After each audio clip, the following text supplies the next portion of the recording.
Well, hello there and good morning to you. Still working on that new studio and the green screen, but I am told that I'll have my green screen fully painted in for a 2-camera setup by this weekend. So let's wait and see. Let me share my screen. We're going to get into interviewing today and really teach you all the secrets to really make your interview be the right interview. So welcome again. Nice to see you. You know, your interview is a wonderful opportunity to take back control. This is where really you're supposed to understand what comes next for you, how they might perceive you, what their issues are, and really how you get them to see you as just the right solution. It's not so unlike going on a date. I get it. Nobody likes that. By the way, we still have a few more sessions, 3 more sessions, including today's. In this 2-week series. All of those dates are over on my Self-Recruiter website. Be sure to check that out. Today, we're going to do video interviewing and video interview techniques. Tomorrow, we will have an Ask Self-Recruiter live Q&A. That's at 11 a.m. And then yesterday's lecture, which I missed because I had to go in for a dental appointment to get a couple things fixed. That is going to broadcast on Monday. So if you're charting your career transition, you can join us this coming Monday at 11 a.m. A lot of the secrets are over on my website. Don't forget to check that out. A lot of things that'll help you over there. Let's get right into today. Now, when I named this lecture, I thought of the challenge. What do most people need before their next interview? They need an intervention. They need your friends to corral you, sit you down, and really stop you from doing what you're going to do. Go in there and be hopeful, woulda, coulda, shoulda. Maybe they'll like me for this. Maybe they'll like me for that. Forgetting that really you're in charge of all of your career branding and your career story. Now, pandemic world does change things a bit. We have to answer all sorts of questions sometimes, like are you vaccinated and are you willing to work in the office and all those kinds of things that might come up in discussion. Sure, we have to think about those as well. Your interview itself, it's really about how you nuance communications. That is how you amp up influence. So just like being on an actual date, it is being able to detect what that person might respond to from your array of things in your background, and then how you might present those things in conversation. Now, personal branding not only are the physical things like what you say about yourself on the resume or how you present yourself maybe as a 3-dimensional sales brochure on LinkedIn, but it really comes right back to how you then also tie it all together, either from the cover letter or what you might say right in interview. And like it or not, we're a product. We're a product, and we have to think about this. So that's a very important thing. I mean, we don't like this concept. Ooh, product. I get it. But I think we know they're buying our time. They're buying our talents. So we have to think about, which product would we like to be? Would we like to be that? Maybe it's the store brand product. You know which one I mean. When we go to the grocery store, that store brand product, the label coloring is always a little bit off, taste a little bit off. Price is very good, very good. Oh, I love that price. Everything else a little off. Let's see. Do I want to be perceived as that, or do I want to be perceived as the Kellogg's, the Folgers, the Coca-Cola that almost reaches off the shelf and slaps you in the face, gets the higher price? Except when it's on promotion. So which kind of product do we want to be? We have to start from that. So we have to consider all of the things that affect our brand, all of these things that help separate us out from others, whether they be physical objects like a resume, sometimes a digital object as well, or whether it may be that impression or how we put the story together itself. Interviewing is a storytelling opportunity. It is not an interrogation, or at least it should not be an interrogation. I do understand that many people approach it as if it is an interrogation. They're waiting to be grilled. Okay, grill me. Use the device of the Q&A to position and sell yourself, to answer the questions you wish you would ask. We're going to talk a lot about that. Think about your brand has to cover all of these issues. If your resume is suffering because it doesn't present you in the right light, if your LinkedIn doesn't create the right staging to create a 3-dimensional sales brochure, you're at a disadvantage going in for interview. Make sure you have your business cards, everything else up to speed. All of that is how you present really successful branding about why you have accomplished what you have in your career. Now, in terms of preparation, boy, it really applies to interview more than anything else. The more work you put in, the better the outcome. It's a sales meeting, whether we like it or not. Coffee there. Most of us do not like this concept of a sales meeting or having to sell ourselves. Oh, can't they just select me because I'm the right one? Well, they could if they could tell which one was the right one. You know what they're not? They're not a specialist in your area. Even if you're interviewing with a boss that should be a specialist in your area, you have to approach it as if they're not a specialist in your area. It's your job to persuade them, to convince them to say, hey, I'm the right one, and here is why. That's a very, very different outcome. So this is your chance to make your case. It's a sales meeting. This is your chance to elevate your brand, to have them think about all sorts of things that you really control. It's our job to teach them how to select us. It's their job to object to us. That's the format. That should not throw you off. I hear an objection and I go, oh, great, because it gives me an opportunity to formulate a wonderful answer, to position and sell myself, to persuade them why I'm the right one. That's the whole point. So you should be excited by the objections. It gives you the platform to speak. And now you have to teach them how to select you as one of the very best or the very best individual for this role. Now, here's your challenge. Most people fall in this trap. I want to be cookie cutter perfect, cookie cutter perfect, cookie cutter perfect. That's great. That's great. If you're cookie cutter perfect, if you're interchangeable, oh, I'll hire you. I will hire you. Absolutely. Absolutely. I'm going to pay you less. I'm paying you less. No, you don't want less? Okay, well, take number 2, take number 5. Doesn't really matter. You're interchangeable. I'm paying less. You have to somehow accomplish being interchangeable, qualified, capable, but also somehow being different or exceptional. And that's what we do in conversation. You know, I had a client interviewing recently and going through everything, and this person is in creative direction. And suddenly the interviewer goes, oh, I see you're a very special type of designer. And what they really meant by that is, oh my gosh, you actually have talent. Now, there are a lot of folks in their fields that have a lot of skill and can deliver a lot of deliverables that provide value. And those are wonderful. And that's the majority of folks. And then there are some extremely exceptional people really at the top of their game that do it seamlessly, that then somehow deliver that exceptionalism. And it comes out of a talent piece. Oftentimes, if we think we're talented, probably not. If we don't think we're talented, we just might be. We might be a little bit humble. In case you haven't seen me before, and sorry, you're still seeing me without the green screen, that is getting painted on this weekend, hopefully. Hopefully, we'll get the right color installed. Then we'll have a 2-camera setup, which will be very, very interesting.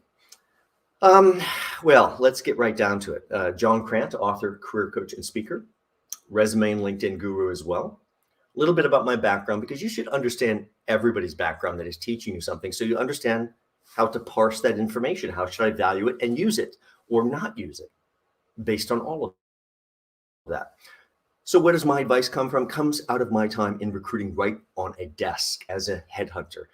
2 or 3 different disciplines as a desk, having to go into the competitor, having to find those individuals that are the superstar, lure them out, just like a glorified dating guru. Actually, very, very close to Millionaire Matchmaker. Maybe should have gone that route. Whole another outcome. Okay, so there's that recruiting background. Now, 2 of those I did as national market, never met anybody. One of them I did as local market, suddenly have to meet everybody. Also was the national trainer across our 100 office recruiting system for 3.5 years. As individual offices would hire potential new recruiters, they'd come into my program to teach them how does this hiring really work, which is not really the way people think it works. It's very, very different than that. That's why we need lectures like this one. Of course, we ended up being VP over all 100 offices before moving out to do what I do now, which is working with clients individually to help them elevate their brand, to help them really solve whatever is holding them back. A lot of great ideas in my book. You can check it out on my website, on Amazon, at the New York Public Library, usually on hold, due back, on loan to another branch. I think you get the idea. Great roadmap, by the way. Special version of my LinkedIn lecture is a tremendous asset right on my Self-Recruiter website. This special version, you can make me large, or you can make the slides large, really whatever you really like. You can really use it as a start and stop tutorial while you build a better LinkedIn profile. Also, a few articles over my LinkedIn, just click on those. Those will also help you with many, many of the job search topics that I talk about. Now, let's get right to it. In terms of interviewing, yes, across the whole series, we are trying to become this self-recruiter, this one great recruiter that really champions one great individual, that's you. And normally, yes, we're thinking in terms of how we network, that's LinkedIn, and how those things affect always keeping one eye on the toughest competitor imaginable. But today we have to think about it's our job to get ourselves mentally in the right place to walk through that door, whether it be physically through the door or into a Zoom meeting, whatever it might be, and own our credibility. That becomes really a magnetic chemistry they can't resist. What I'm after here is not fooling ourselves into being something that we're not, but you do have to give yourself permission to be what you are. What have you delivered? What have you done? And we have to, I joke about not being Kardashians. We have to put the modesty, humility aside. Great things, modesty and humility, but not in job search, not in career, certainly not in interviewing. These areas that work directly against us. Now, you do have to balance it, because if I think your ego is out of control, then I really probably don't want to hire you. But here's a secret that you should know about. Generally, we would like you dangerously close to that ego and arrogance line. Don't cross it, or I won't hire you. But we like you dangerously close to that because we imagine you're going to deliver something. I don't even know what you're going to deliver, but it will be different than just those ordinary, capable, qualified individuals. Begin to take control in the way you approach your interview. We'd all love to see the job and of course, get the interview from that. And if it worked that way, wouldn't that just be fantastic? Most people sit home and do what you do in your job search, and they hit that darn button over and over again, which usually says submit, until they're so submissive it's like a Friday night. Leaves us in a pretty unhappy place waiting for that phone to ring. In terms of interview, I want you to think of everything you have experienced in the past, that usual customer expected, and let's turn that on its head. We can change the equation of diminishing returns simply by changing the rules we never agreed to in the first place. Who said an interview had to be 20 questions, 20 answers? Well, that may be the structural format, but why don't you try answering back conversationally to draw them into the conversation rather than question, answer, question, answer, question, answer. Which product are they going to like after a series of those discussions? Now, here's most of your competitors, not your best competitors, by the way. No. This is most of the competitors that are out there. About half of the workforce, in my view. All my opinion here. Take it with a grain of salt. Maybe a little pitch it over the shoulder, a little bit of luck coming. But half the workforce is only mediocre, really only showing up for the paycheck. I usually like to read this one, but I think you can read this one today. I'm going to skip that. So that's actually very depressing. That's what's wrong with our companies, our country, our economy, and so many other things. Portends some awful things for our future. We have to get back to education excellence, which produces different things in the population. But if this is the bulk of the people, there's a silver lining here somewhere, isn't there? Isn't there? Sure there is. I mean, depressing, but to understand this, what do you have to be? A little tiny bit better than mediocre to be better than almost everybody. And if you simply put a little heart and soul into whatever you do as your function, naturally be the top 1, 2, 3%. So what's your story? How are you going to convey that? We have to think about the ways we might interview. I hope your story, by the way, is ready to share. Otherwise, and persuade. That's its purpose, to teach them how to select us. If those things are not ready, we're going to have to go back and work on our answers until they're captivating and they win.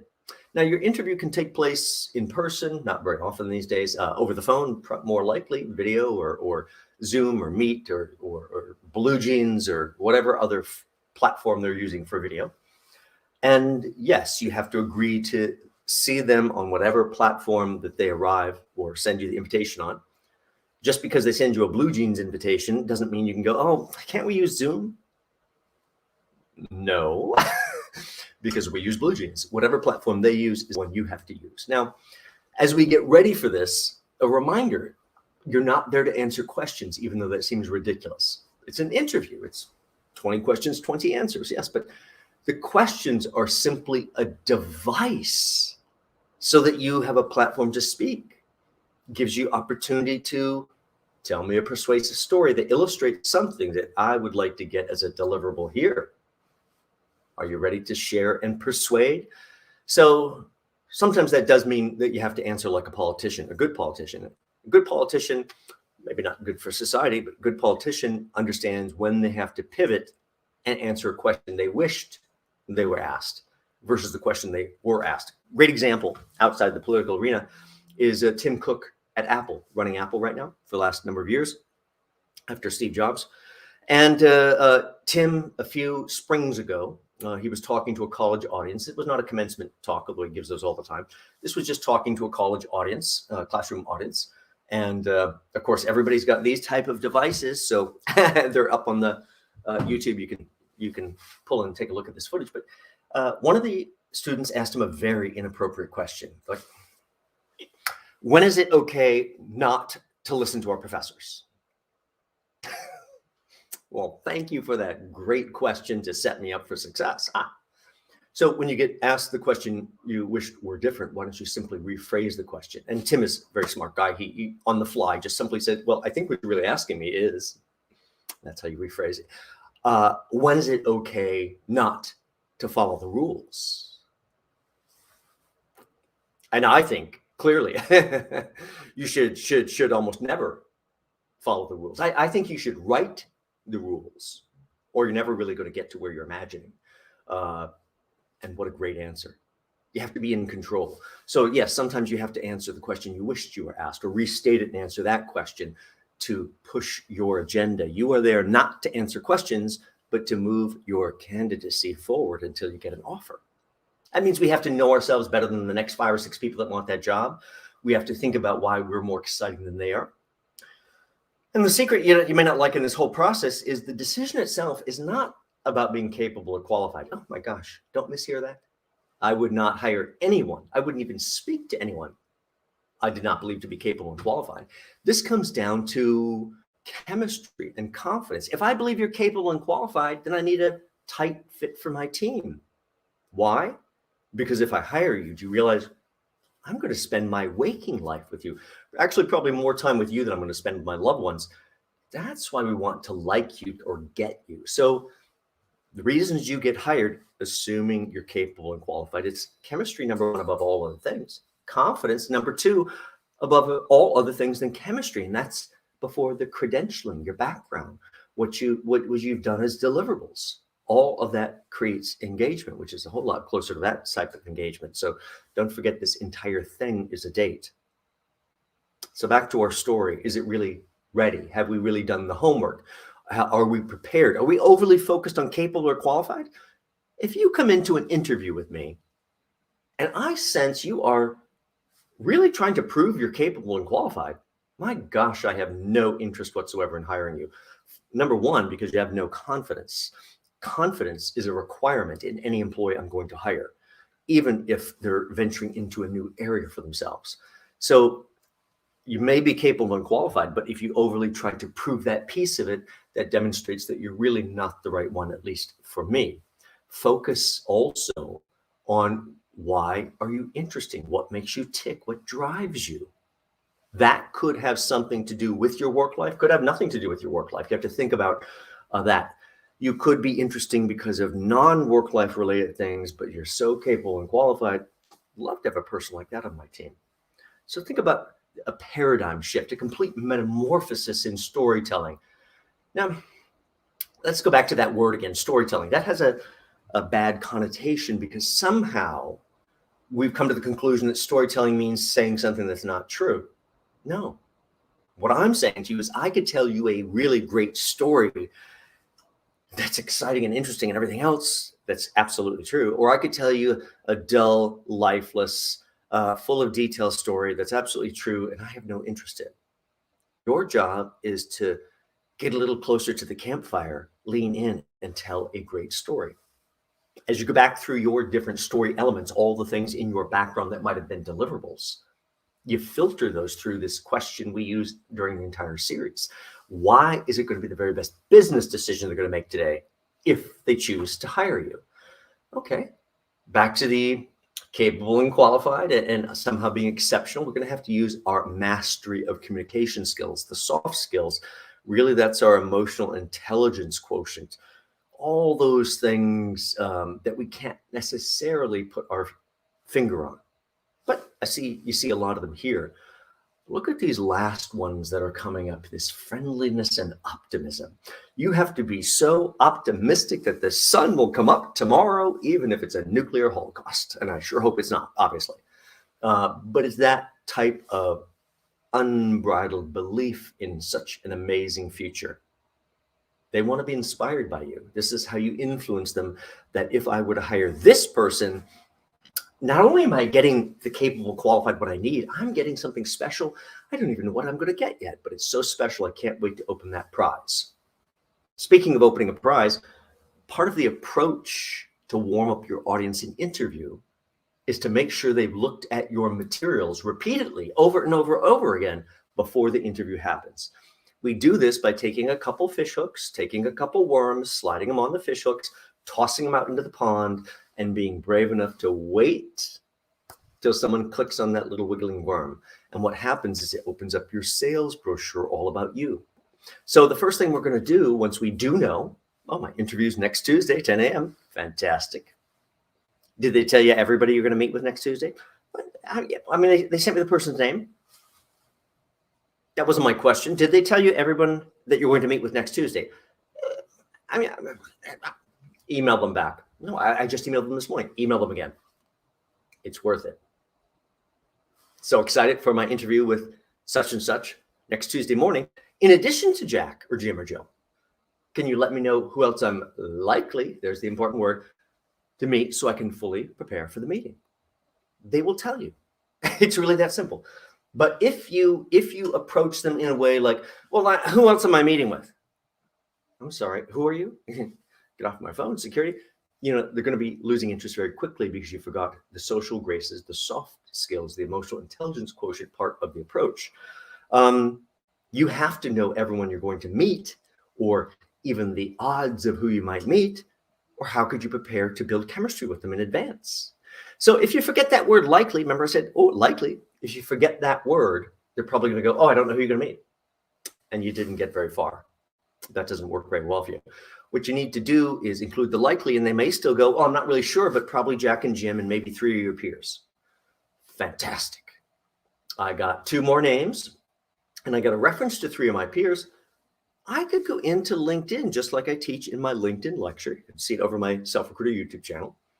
And I can reverse search this entire company. I can rebuild the organizational chart in my brain and on paper, and suddenly I can see who these individuals might be. I can see how they might influence the final decision maker. I can look them up on LinkedIn personally and begin to plan on, how do I build chemistry with number 1? How do I build chemistry with number 2? How do I build chemistry with number 3? Because they each may need something different. They may each, like to hear about some part of your background. So yes, we're going to open and ask to connect because it's a sales process if we haven't done it on the original approach to the company. We're going to communicate to them that you are about to meet me. Don't miss this invitation. You're about to meet me. We'll remind them we're professionally appropriate, and we'll give a little stroke to their ego. Sounds as simple as looking forward to our meeting next Tuesday at 10 a.m. And of course, I'd love to add you to my professional network on LinkedIn. A gentle reminder as to why they should even take note. Oh, I guess I'm seeing this guy on Tuesday. Click on your sales brochure, reading about you in advance of that meeting. Now we're going to do the same thing the morning of the interview. Have you ever arrived at an interview and the person is going, oh, I can't wait for the talk. I have your resume. I have your resume. And they can't find your resume. Oh, they may find it eventually, but you know whose fault that is? Your fault. You are the salesperson, the persuader in this process. It's your job to teach them how to select you. The last thing in the world they should be doing is having to search for your resume the morning of the interview. 8 o'clock in the morning for a 10 a.m. interview, I'm sending out a quick email. Jack, Jim, Jill, looking forward to our discussion at 10 a.m. And of course, I wanted my resume to be easily at the top of your inbox. Looking forward to a great discussion. And of course, In addition to attaching my resume, right down below that would be my email signature with a connect with me on LinkedIn @ so they can get to my larger sales brochure and digest it all before our 10 o'clock conversation. Credibility, acceptance of you skyrockets. Your discussion in the interview changes substantially. You can just feel the giant shift because they've already visited your sales brochure about you, these gentle little figurative nudges, and they're falling really in love with you for this role. Small changes change perception even during the interview process. Now, let's talk about actual interview plan. We're going to develop a real plan here. We can talk a good game, but if you don't actually plan it out and do the homework, you're not going to get the same result you'd like. Here is the master list. We're going to drill down into each of these areas, so don't be surprised here. We're going to build the agenda. We're going to do a needs analysis. We'll tell you all about what that is. We're going to select and customize our work-life stories. If there is no buy sign, we're going to have to ask them what's missing. We can't be afraid of that. It's our job to overcome those objections and to close them. Another fancy sales term, which really simply means ask for what you like. That's only half of it. That is not closing. And ask for agreement to it. You must do both. Most people are really afraid to do the second part because that's where they go, no. But no in interview doesn't mean no. No here, because these are not really matters of the heart. No here means didn't quite convince me. Try it again. If you got the stones to do it, go ahead. Go ahead. Convince me again. But you didn't the first time. Get the job or get the next interview, whatever it might be for you. Let's drill down to each of these areas so you understand how to flesh out an actual job search plan. Let's put this in perspective. If you had to sell your company's product, service, whatever, to another business, and you're going in for a sales meeting, even if it's over Zoom, would you hesitate to sell? Of course not.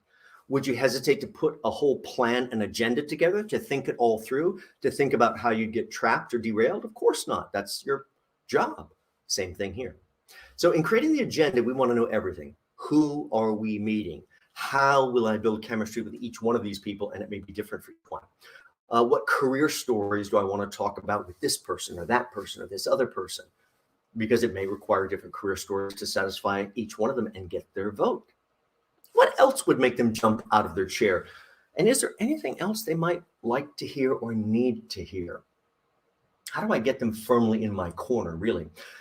Do a needs analysis. Now, this is a scary sales term. Simply means, why don't you not ask questions before you actually ask them and reconfirm what their real need, their real pain points are?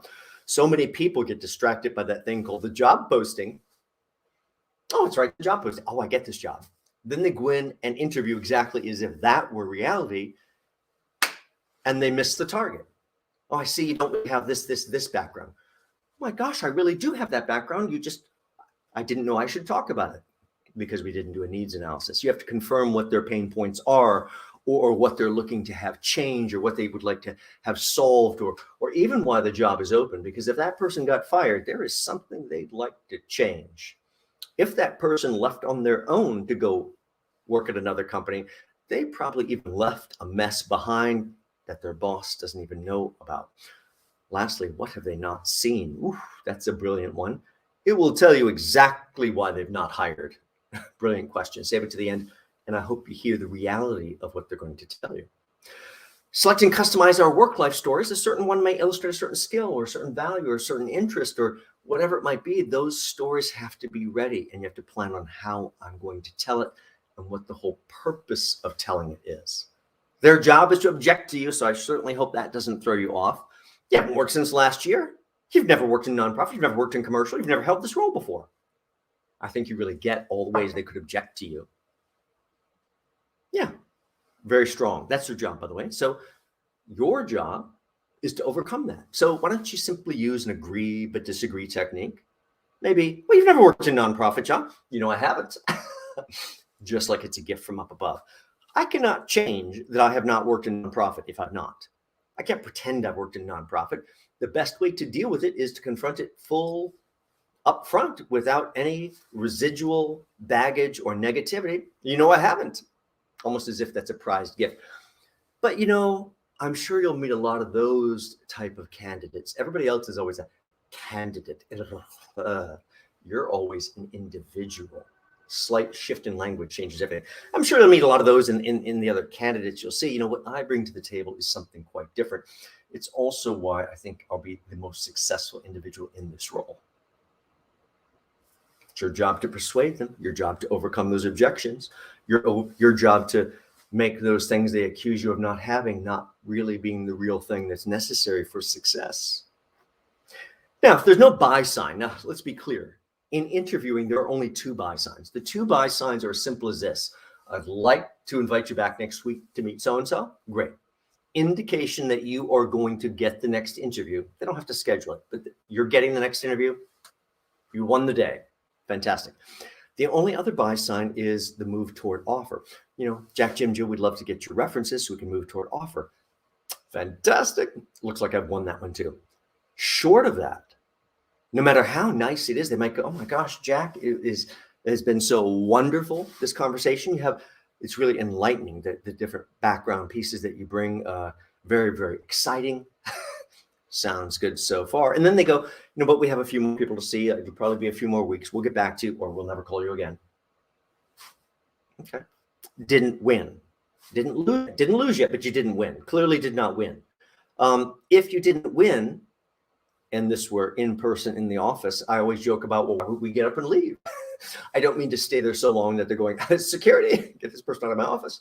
That's not going to help us either. But I do mean if they are telling you in what they're saying that you didn't with this point, why not take another chance to overcome that objection? Why not even introduce a visual element that comes from your verbal presentation, but it's visual in the brain, that somehow will make them think of a two-dimensional timeline for the decision process, almost like a race down a linear map. And they will envision where you are on that map, because they'll think about what they perceive as being wrong with you or what you're missing. No, I know you don't want them to think about those things, but you really do. If you didn't win now, if you leave them alone with those thoughts, they're going to rattle in their brain till they don't select you. So how does this actually work? Let's take you into some language here. Jack, let me ask you, what have you not heard? Or maybe what have you not discussed? I tend to like to go a little positive and negative on the style there, because you never know quite how people's brains are wired. That will help you in your decision process for this role. Now, that's actually a pretty good one. Really keeps them at the forefront. Plus, I'm helpful in aiding them in the decision. I'm also not pressuring them, the way I put it. And that's pretty good. That is not as good as I would like if I were doing it myself. If you've seen me before, if I were doing it myself, I might simply go, Jack, what have you not heard? Or what have we not discussed? They would help you in your selection of me as the very best individual for this role. Obviously, I have to change candidate there to individual, because we're really only going to refer to ourselves as an individual, something that really is almost synonymous with being unique. Recap here. We're going to build that agenda out so we know what we're going to talk about. We're going to do the needs analysis up front before answering any questions, so we really understand how to better answer those questions. It's not about saying what you want to say. It's about saying what you want to say that also aligns with what they would like to hear. The other stuff I'd love to say, leave it by the wayside. No buy sign. I have to ask them what's missing, overcome those objections, and convince them or close them as to why I'm the very best individual for this. Really get that job or get that next interview, whatever it might be. Let's take you through the self-recruiter interview checklist. This is another way to think about interview prep. You need to complete all of your research. That's on the company, the job itself, company culture. On job, by the way, I think you should write out that job yourself. Once you put that job posting aside, you think you're right for this job? Great. Write out that job description right now. If you are qualified, I bet you can probably write a better job description than anybody else. So write it out there. And then maybe look back at the job posting, and maybe there's a couple elements to pull from there, and maybe from some other research. Part 2 is to do the needs analysis. Of course, we talked all about this. But what if they asked me a question first? They were so quick. They said, oh, John, tell me about yourself. I'm like, I didn't get to do the needs analysis yet. And I go, I can't wait. Agree but disagree technique. Before I do, and then shift gears. Before I do, I'd love to make sure my answers are as focused and valuable for you as possible. It's a date. It's about them, not me. Of course, I've done my research and my homework. Can't let them think you didn't do the homework. I've read all the background, job posting, everything else. But I'd love to hear from your perspective or your opinion or your advice as I step into this role, what are the most critical elements to get control of in the first, say, 30 to 60 days? Pause. Couple things. As I step into this role, yes, you have to visualize yourself in the role. They now imagine you in this role. They're beginning to be comfortable with you in the role. Now you're also asking them 30 to 60 days is really important. Never mention 90 days. That triggers something very different in the brain. So 30 to 60 days, and the critical things to get control of, they'll think of what's on fire or what's just derailed, what they think is about to derail. And those things are generally never listed in the job posting itself. Then you can reach back into the story elements you collected, and you know which ones you should talk about that would instill confidence that you're the right one to handle that. That's the needs analysis. Oh, behave, watch that body language, watch the sweaty palms as well. And none of this stuff before you shake someone's hand. They can't see any of that stuff that speaks volumes about you too, and in the wrong way. Dress like you're a success. I don't really care what you actually wear in your work life. This is certainly not what I wear in my normal work life, where I'm talking with clients over the phone. You can imagine I'm much more comfortable than I am right now. But if I showed up here in running tights and five-finger shoes and that kind of attire, I don't think you'd listen to my advice. You have to embody the product. So look like $1 million, whatever that is for you, and understand that whatever you normally wear in your work life, that's fine after the fact. After you get the ring on your finger, put on whatever attire you'd like, but you have to look the part.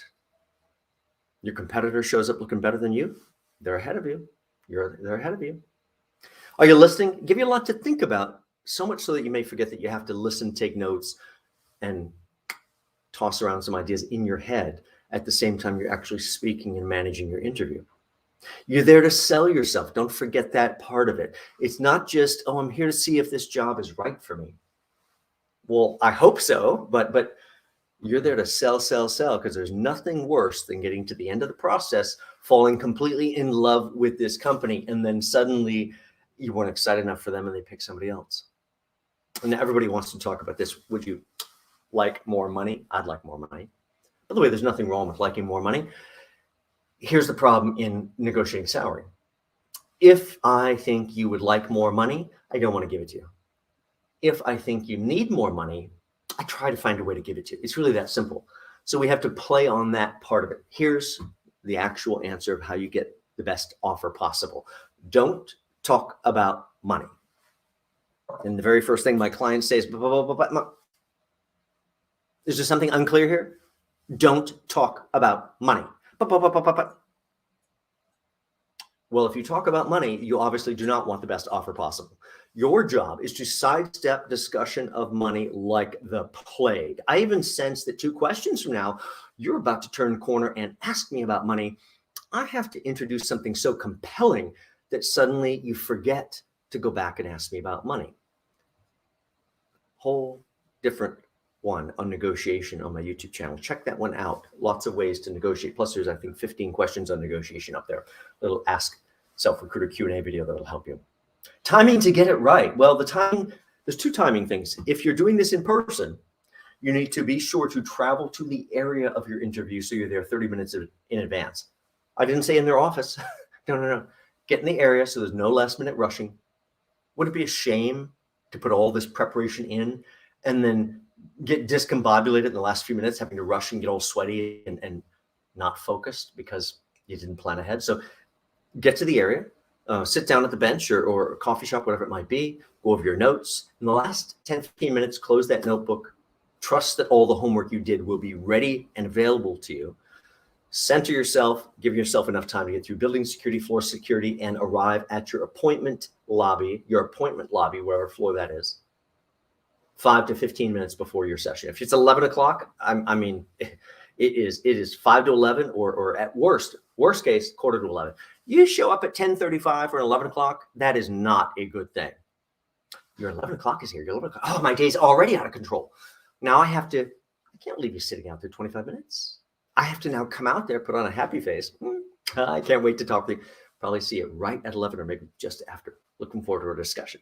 You're messing up my day because you weren't considerate. You thought it was about you. It's a date. Don't forget it. Next stop opportunity. The whole time you have to talk about their opportunity. And at the very end, you have to ask for the job, which is, gosh, Jack, Jim, or Jill, I'm so excited. What's our next step? Well, we're having you speak to Sally next. Of course, I already knew that part. They need to hear, I'm excited. What's next? Oh, me. They have to hear that. Every single one of them. The real homework. The real homework is to write out the answers to the questions you might be asked. You can write down every single question you might think they might ask you about your field. You're the specialist there. I know. Just imagine you're the boss and you have to hire this person. What questions would you ask to find the very best person, which is you? Now, to your set of industry questions, you're simply going to add 3 self-recruiter questions. The first one is, tell me why I should hire you over all others that I see. It's kind of like throwing down the gauntlet. By the way, not likely to ask you this way, but my gosh, you have to have elements of this answer mixed into your other answers. Next question is, tell me why my work life will get easier or better by hiring you. Again, not very likely to ask you this, but if elements of this are in your answer, I'm very likely to hire you because all I care about is my work life getting easier or better. Who cares what you want? Last one, of course, I think you already really know, which is, why is it going to be the very best business decision I'll make today if I choose to hire you? So a mix of your own questions plus these 3, work through your answers until it wins them over. Practice makes perfect. Get with a coach or get with a friend and role play this really until we're blue in the face and you can just do it off the cuff. Now, in interviewing follow-up, thank you notes, my gosh, they can solve your problems in advance. They're really important. So how do we manage the whole post-interview process? Well, self-diagnosis is key. Rather than running home, if this is in person, why don't you simply sit down at your nearest park bench or coffee shop or whatever it is and do a debrief? Debriefing is interrogating and cross-examining. This is the time it should feel like a self-interrogation. What happened? What didn't happen? What did they say? What was between the words? What am I worried about? What am I not worried about? Good, bad, and ugly. What did I avoid? Where did I stick my foot in my mouth? Most important question, by the way, this is an information dump.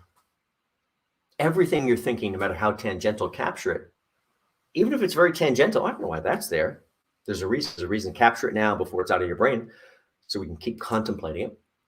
Most important question we save till last, a little demoralizing. If they do not move forward with you, if they do not hire you, what's the reason? This is not one for you to intellectually digest. This is like hitting the funny bone and the bone just reacts. Knee-jerk reaction here. So this is training your gut feeling as to what's the reason they're not going to hire me? Because I'm weak in area A. Well, are you weak in area A? Yeah, I've only done a couple projects. Is area A important? Yeah. Did you talk about it? No, I avoided the subject. Now I'm panicked because I think they're not going to hire me because I didn't talk about it. Now they probably think I'm not strong enough. So in your thank you note, by the way, please do not thank someone ever again for their time. You must be equal to every other human being on this planet. You cannot be equal to another person if you're thanking them for their time. Why don't you thank them for something better than their time? Thanking them for their deep discussion, the conversation, the insights they were able to share, something meaningful to them, not their time that positions you as, a subservient person under their shoe. That's not what we're after. After that part of the thank you, you simply start a new paragraph. We didn't have an opportunity to talk about area A, where I've worked on projects such as this or that. If you'd like to discuss those, reach out to me on my cell anytime. I didn't have to confess. This is not confessional. It has to be true. I didn't have to confess it's the only 2 projects. I have worked on projects such as this or that because they're the only 2. They seem representative. So this actually saved one of my own promotions years ago. I'd gone into interview to become the store manager. I was a departmental manager, actually the #1 department out of 121 locations nationwide. So in my physical location, which was the #4 store in the country, a really big monster of a store, our general manager goes up to be country manager of Canada. And I think, oh gosh, I should just rise to the throne. And pretty good in interviewing, even though this was all before my recruiting time. I'd certainly hired and fired quite a number of people, even though I didn't know any more of what I was doing than anybody else that hires and fires. And went in and had a good conversation, still very good in conversation, even though I hadn't been a recruiter. And one of them I won over, which was my regional manager. But I had to interview with 2 regional managers. And the other one was the other regional manager who never quite got me. You know, that person was really looking for buddies they could go out cocktail with after work. I'm like, okay, that's not really what you're getting from here, but have you seen my P&L? My P&L is amazing, what I'm doing here. And so I call back to my spy. Good to have a spy in HQ. I call back to headquarters and I'm like, yeah, I think it went pretty well. No, I don't think so. They're in there arguing about you right now, something about your vision for the store. I'm like, oh, how could I have failed to communicate my vision for the store? When that was, you know why? Simple mistake most job seekers make. I could see my direct competitors, which were already running the much smaller locations. They were my direct competitors. And honestly, they're not my competitors. I brought a wealth of background to that role. I really chose that role for very different reasons, to pursue side things I'd like to do. Oh, I was overkill for this role I was in, which is why I was getting promoted so often. And then suddenly I'm going to grab this general managership. So I did the same thing. I thanked them for their great discussion, the insights they shared. I said, by the way, we didn't get a lot of opportunity to talk about my vision for the store.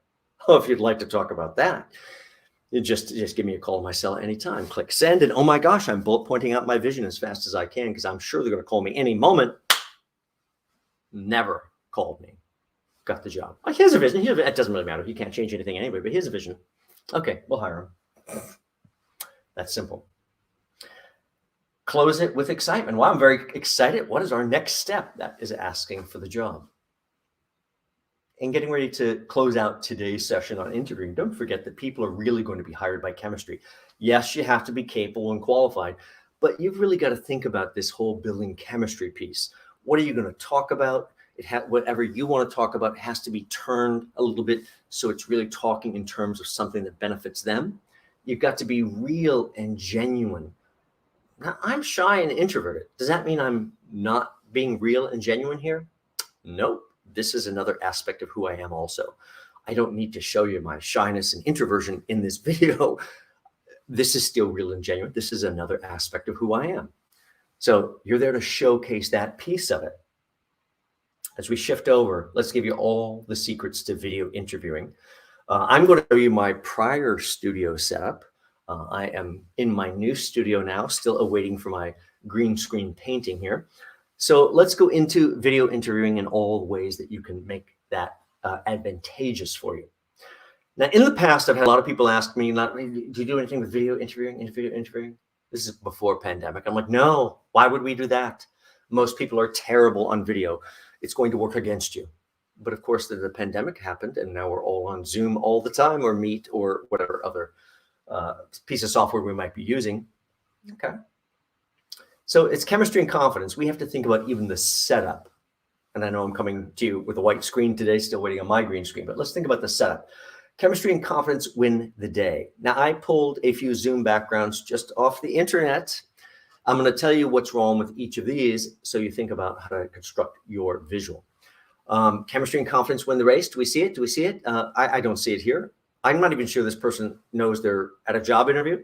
And unless they're interviewing to work at a sports team or marketing promotion for sports, this is not the right look for interview.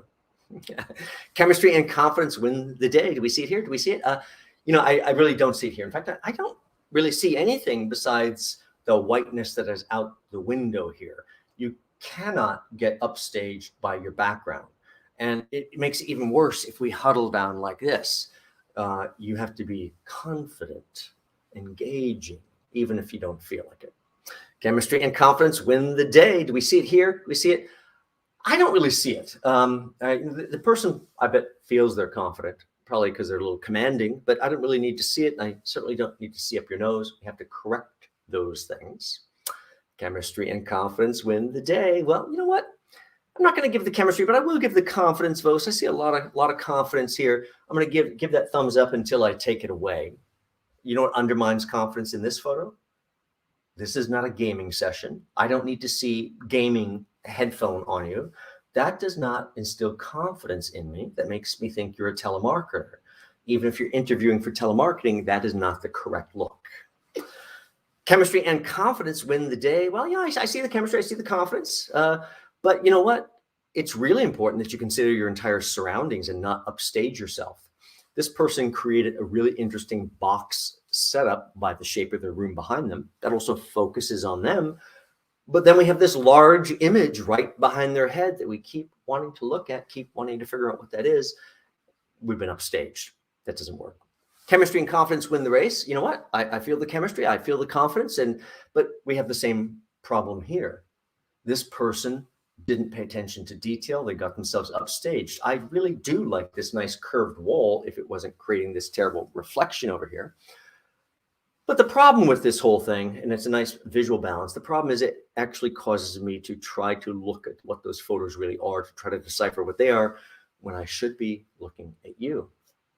Chemistry and confidence win the race. Do we see it here? I see the chemistry, I see the confidence, but you know what? I don't need to see Princess Leia big headphones. Those giant headphones don't instill confidence. That has to go away. Chemistry and confidence win the day. Do we see it here? I do see it here. Now, this background is obviously just a stage shot off the internet. There's nothing wrong with that. The background that I normally use for my studio is the same type of thing. They also selected a background with some centralization to cause the eye to go toward them. None of the background upstages them or draws too much away. But do I need to see those even medium headphones? Not really, not really. Headphone look is not a great look. I think you know what headphones you need to use if you're going to use headphones, and that is a tiny little ear that may stick on one side so you can give them some nice ear on the other side and then get a little visual of you. Chemistry and confidence win the race. Do we see it here? You know what? I do see it here. Overall, this is the winner. Now, it still has a few problems. We're still like a little too up, a little too up. If their head weren't down, I'd be looking up at their nose, which I don't really need to do. But it's framed nicely, causes you to look in. Even though it's an image, it still causes you to look in. Prefer we didn't have the wired headphones, but they're much better than all of the earlier ones. Let's get in and I'll show you how to really set up your video. This is whether it's for Zoom or Meet or any other platform you might be on. Yep, slight adjustments for each one. Now, it is a COVID pandemic, so my other half working right from the front living room. There's their window, there's their desk. That's their normal work setup. You need to look great. Well, then you're going to have great light. Now, my eyes are a little sensitive, although somehow when I get into my setup with all this light around me, I'm okay. Probably because I'm on camera for a short time. But for the most part, when I look into this type of light, it's painful. I don't like it. So that would not be a great setup for me. It'd be very distracting. Also, it's not really at the right level. So you may have to add lighting. You may have to pull some of your drapes to balance it. By the way, all of these light rings tend to have color adjustments on it to make up for how your camera captures things. A little bluer, a little yellow, whatever may need to deliver the right thing. And very likely you probably need to elevate that laptop so the camera goes up so you're not looking down at the camera. I'm going to show you my setup here in just a minute. Now, if you'd like to sound great, you're going to need a condenser microphone. There's no way around that. You can sound okay on your laptop, but you won't sound great. You want to sound great, get a condenser microphone. In fact, that's the microphone I'm speaking on right now. It's just sitting there capturing the sound.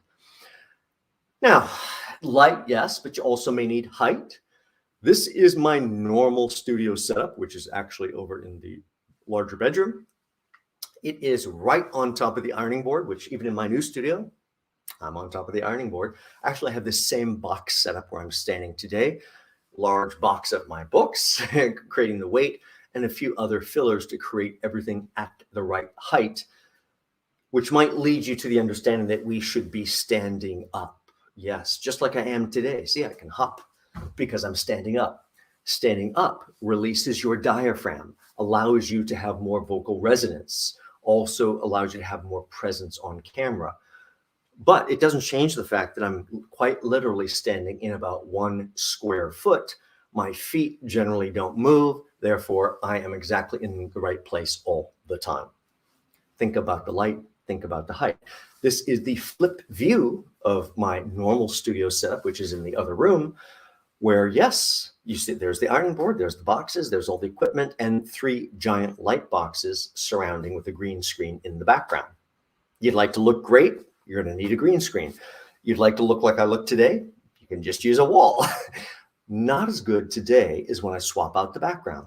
Check me out on Monday when we have our new 2-camera setup and the full green screen behind me, and all of it will be swapped out and I'll be in a completely different environment. Light all the way around you. That is how you really look great, so the software can then cut you out. Now, if we're going to perform well, that means you have to have thought of everything. Where am I going to put my coffee? Where am I going to put my remote controller? What if I needed a box of tissues? What if someone urgently was trying to get me on my phone? What if I got some acid reflux and I had to have some water? You get the idea. Think of everything in advance so nothing can throw you off your game. Last secret to really think about is you must free yourself from any need whatsoever to look at your laptop screen. I know it's an interview, but I don't need to look to see what that other person looks like. What I need to do is to fall in love with that camera lens. I don't need the screen itself, no matter what. My eyes don't move from the camera lens. On the other end, the person sees you speaking and engaging directly with them. It's vastly improved interaction compared to when people are just looking at their screen, not looking at you and talking, which is not very engaging. That's interview intervention. I hope it's been the right intervention for you. Still a few more interesting ones coming up. Tomorrow at 11 a.m., I think it's right on my next screen here, hopefully. Tomorrow at 11 a.m. is my Ask Self-Recruiter Q&A. Live Q&A. If you have job search questions, you're not getting them answered, send them in. Send them in to ask@selfrecruiter.com. That is ask@selfrecruiter.com. Just send them in. And best ones are always included in each one. By the way, the Ask Self-Recruiter series of Q&A is this wonderful library that's populating in my Self-Recruiter YouTube channel that becomes wonderful tutorial Q&As on every subject for job search. Do check it out. And then Monday will be a special version of my Charting Your Career Transition. That's again at 11 a.m. on Monday. Thank you guys for joining in. I really appreciate it. Don't forget to really do the work on your materials. Make sure they're representing you properly. If you're suffering from what's happening with your career materials, reach out directly. All my packages are over under the Self-Recruiter website under the services tab. And if you're not sure which one is really right for you, send me a quick email. We'll set up a time to talk. Thank you guys for tuning in, and we'll see you soon. Take care.